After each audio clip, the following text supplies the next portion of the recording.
Hello everyone, my name is Jenny Jimenez and welcome to the Population Assessment and Program Planning. The target population are adult clients age 18 and above with type 2 diabetes who uses St. Anthony Hospital services. Recognized in the United States as the seventh leading cause of death, diabetes continues to pose as a primary concern among chronic diseases, disproportionately affecting low-income communities and minority groups. A community assessment with a focus on clients with type 2 diabetes in St. Anthony Hospital was completed as guided by the Pre-Seed Post-Seed framework. Pre-seed means the shifting and sorting phase, where careful assessment is done to achieve desired outcome, and post-seed, which is the implementation and evaluation based on the assessment. There's four phases in the assessment, which I have completed for the winter semester, and the next four phases will be completed over spring with their input for validation and prioritization. Data collection methods were done through archive using the St. Anthony Hospital Community Health Needs Assessment, key informant interviews, literature reviews and public data, as well as windshield survey. St. Anthony Hospital community demographics is composed mostly of female, predominantly Hispanic Latino, followed by African Americans or Black. We are less educated compared to the city, county, and state overall. We have a high rate of person in poverty and unemployment compared to the city and state. And we also have a very high rate of adult obesity compared to county and state. Phase 1 of the framework is social assessment. Here, I look at the overall quality of life of the target population. Based on the CHNA, the overall quality of life of SAH community had declined from 2012 to 2015. Also, males have declared better quality of life than females, despite that the composition of the population is mostly females. Across places, St. Anthony Hospital quality of life ranks higher for poor or fair rating. Although this was not specific to the target population, key person interviews has the same results that are specific to clients with type 2 diabetes. Phase 2 includes epidemiology, behavioral indicators, and genetics. Looking at this graph, the mortality rate in our community had decreased by 2.1%, and we are almost at goal with Healthy People 2020. However, looking at this slide, the prevalence rate of our community had increased by 3.6% and ranks highest as compared to statewide and nationwide. There are several reasons why we have a lower mortality rate and yet high prevalence rate.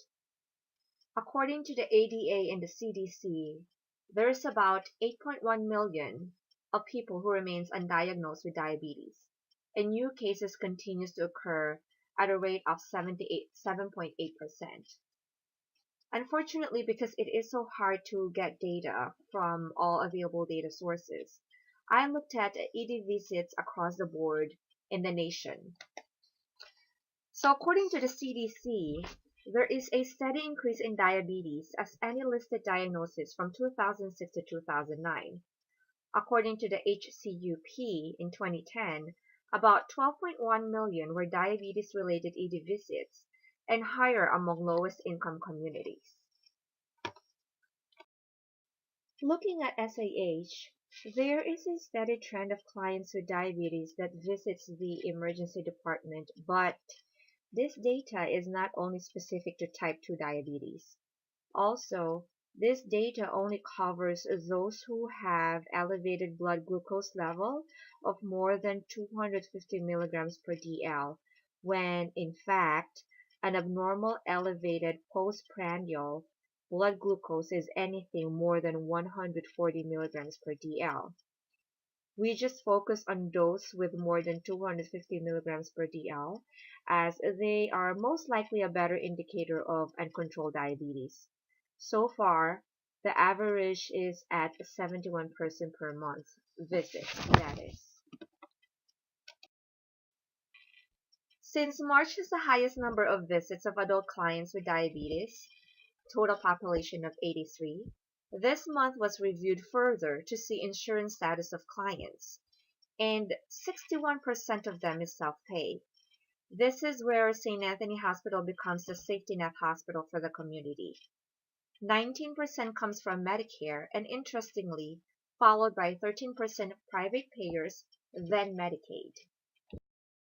Other factors or reasons founded were obesity.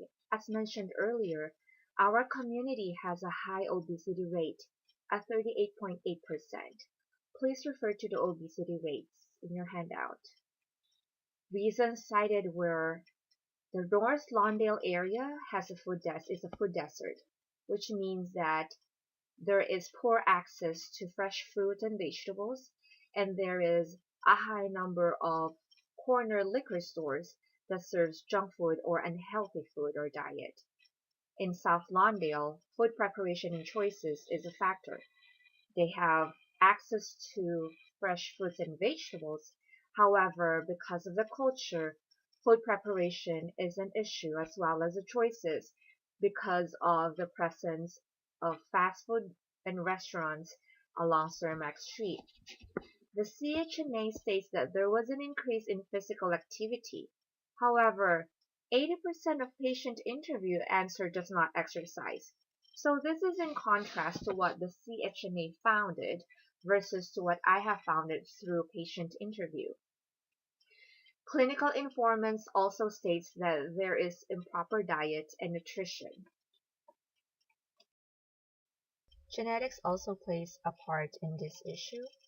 Our community is predominantly Hispanic or Latinos, and African Americans are Black, and it has been founded that members of racial or ethnic minority groups, which is again our population, are affected by the disease more than their Caucasian or white counterparts, and this is according to the ADA and CDC, as it has been well studied and well known that diabetes has a genetic component. Education was also cited as a reason for this. Knowledge about lifestyle and habits is a crucial starting point in healthy living and chronic disease self-management such as diabetes.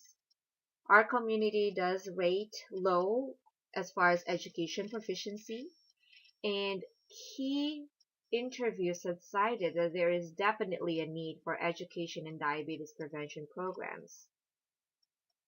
In contrary, 80% of key client interviews claims that they know what diabetes is, but this was not explored in depth.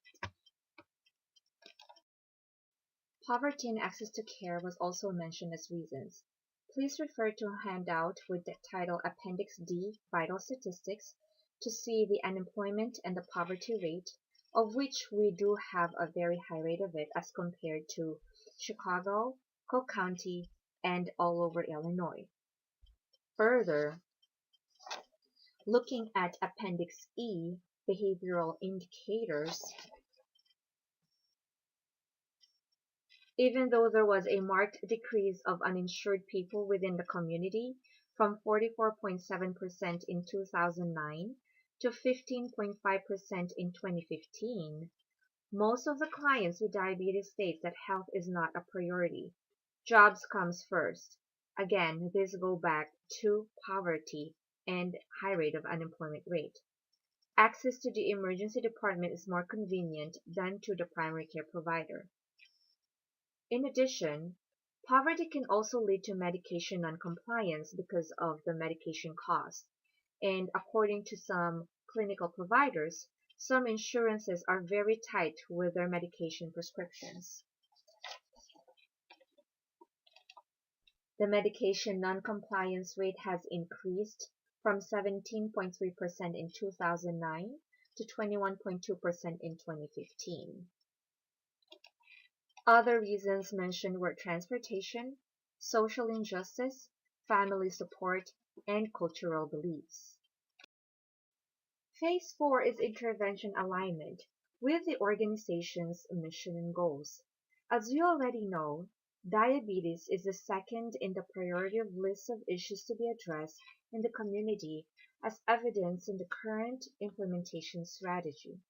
However, Looking at the current program, I realize that we are encountering the same issues that were founded in 2005 when there used to be a program that's being run at that time. As you can see in this current slide, these were the issues that were founded in 2005, and these are all the same issues that the clinic is currently facing. Unfortunately, as of recent, there is only one RN who is running the clinic.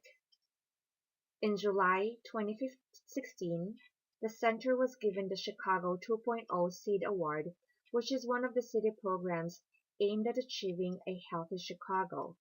This award was hoped for restarting the program, as it has been in quite a hiatus when the old manager had left about a year and a half ago, almost 2 years.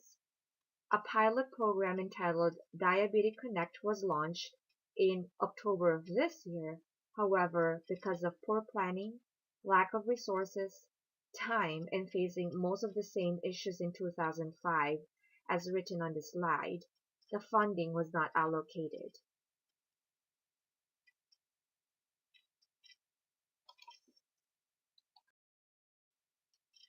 Besides the reason mentioned in the previous slides, here are other things to consider with possible proposed solutions.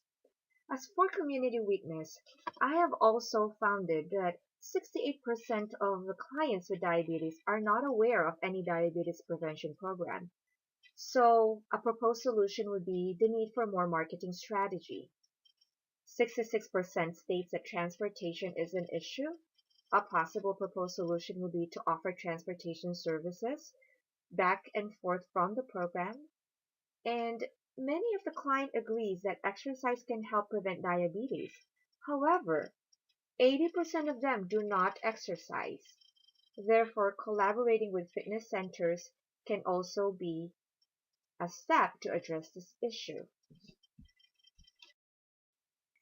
Community strengths, where providers are willing to support and refer clients to the program if the emergency department referral doesn't work. Esperanza Clinic diabetic educator is also willing to collaborate with the program during my interview with him. Patients are willing to attend the program, about 68% of them, via group session and a one-on-one session. Mondays and Fridays are the highest ranking days to do the program, with times during the late mornings as the most viable time of the day, followed by late afternoons. Based on the quantitative and qualitative data, here are the problems with the diagnostic statement of St. Anthony Hospital Community is at an increased risk for type 2 diabetes as well as its complications. You can refer this as a printed handout with title Appendix G, Problem Identification Table. Please do take your time in looking at this table.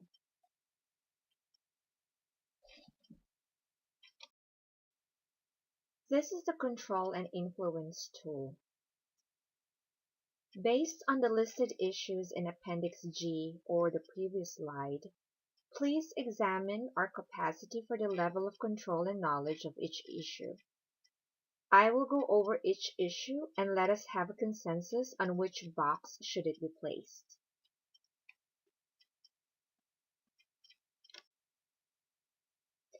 Thank you for taking the time in letting me do this presentation today. Your inputs are highly appreciated and will be used in planning, implementation, and evaluation of a new proposed program, which would be the next steps for the program framework this spring semester. And hopefully, by the next time I present, there will be a more positive effect not only for the community, but also for the Diabetes Center. Again, thank you and happy holidays.